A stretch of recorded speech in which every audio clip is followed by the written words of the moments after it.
एलोरा की पहाड़ियों में, जहां समय मानो थम सा गया है, एक ऐसा मंदिर खड़ा है जो केवल आस्था का केंद्र नहीं, बल्कि मानव इतिहास की समझ को चुनौती देने वाला एक जीवित प्रश्न है। यह मंदिर न तो ईंटों से बनाया गया, न ही पत्थरों को जोड़कर खड़ा किया गया। यह मंदिर एक ही विशाल चट्टान को ऊपर से नीचे की ओर तराश कर बनाया गया है। इसका नाम है कैलासा मंदिर। जब कोई पहली बार इस मंदिर को देखता है तो सबसे पहले यही प्रश्न उठता है कि क्या यह वास्तव में इंसानों द्वारा बनाया गया है? चारों ओर से ठोस पत्थर के बीच उभरा यह मंदिर किसी पर्वत की आत्मा जैसा प्रतीत होता है, मानो प्रकृति ने स्वयं इसे आकार दिया हो। इतिहासकार मानते हैं कि कैलासा मंदिर का निर्माण 8वीं शताब्दी में राष्ट्रकूट वंश के महान शासक राजा कृष्ण प्रथम के शासनकाल में हुआ। लेकिन यहीं से रहस्य शुरू होता है।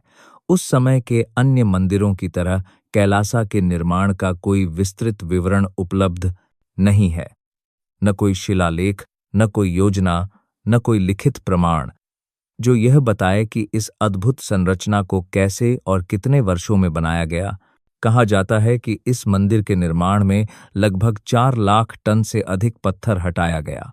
सोचिए, यह पत्थर न तो विस्फोटकों से हटाया गया, न ही आधुनिक मशीनों से।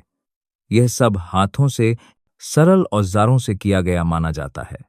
इससे भी अधिक आश्चर्य की बात यह है कि यह पूरा कार्य ऊपर से नीचे की ओर किया गया, यानी पहले शिखर बनाया गया, फिर धीरे धीरे नीचे की ओर पूरा मंदिर उकेरा गया।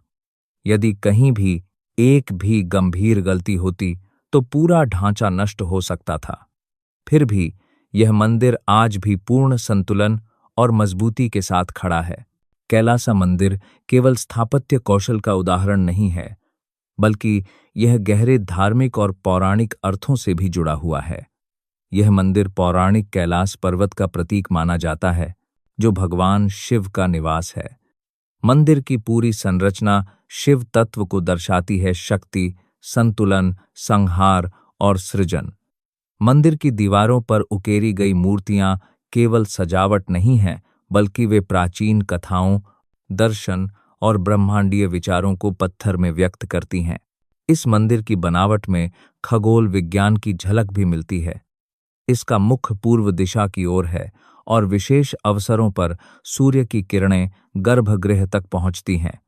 यह संकेत देता है कि इसके निर्माताओं को सूर्य की गति, धुओं और खगोलीय चक्रों का गहरा ज्ञान था। प्राचीन भारत में खगोल विज्ञान केवल विज्ञान नहीं था, बल्कि आध्यात्मिक अभ्यास का हिस्सा था, और कैलासा मंदिर इसका सशक्त उदाहरण है।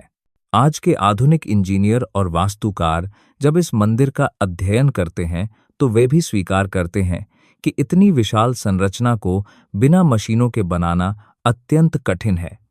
यहाँ तक कि आज के समय में भी यदि इसी तरह का मंदिर बनाना हो तो वर्षों लग सकते हैं और अत्याधुनिक तकनीक की आवश्यकता पड़ेगी। यह प्रश्न अनुत्तरित रह जाता है कि 8वीं शताब्दी में यह कार्य कैसे संभव हुआ।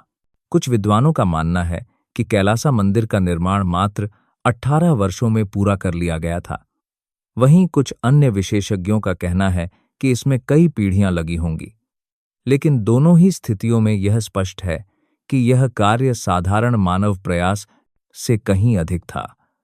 इसके पीछे न केवल शारीरिक श्रम था, बल्कि उच्च स्तर का गणितीय, ज्यामितीय और वैज्ञानिक ज्ञान भी शामिल था।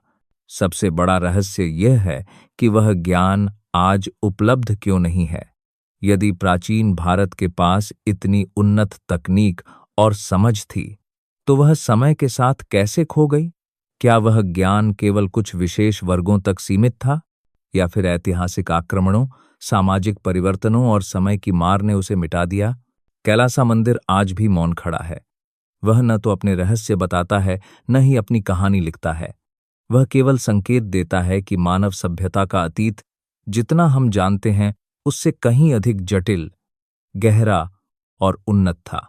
शायद कैलासा मंदिर का सबसे बड़ा संदेश यही है कि हमें अपने इतिहास को केवल तिथियों और राजाओं तक सीमित नहीं करना चाहिए। हमें यह समझने का प्रयास करना चाहिए कि हमारे पूर्वजों की सोच, दृष्टि और ज्ञान कितना व्यापक था। कैलासा मंदिर हमें यह सिखाता है कि सच्ची महानता प्रकृति को जीतने में नहीं, बल्कि उसे समझने और उसके साथ सामंजस्य में काम करने में है। यही कारण है कि यह मंदिर आज भी खड़ा है, न केवल पत्थरों का ढांचा बनकर, बल्कि एक प्रश्न बनकर, एक रहस्य बनकर और एक प्रेरणा बनकर। और शायद जब तक मानव इतिहास को नए दृष्टिकोण से नहीं देखा जाएगा, कैलासा मंदिर अपने रहस्यों को यूं ही अपने भीतर छिपाए रखेगा, शांत, स्थिर और समय से परे।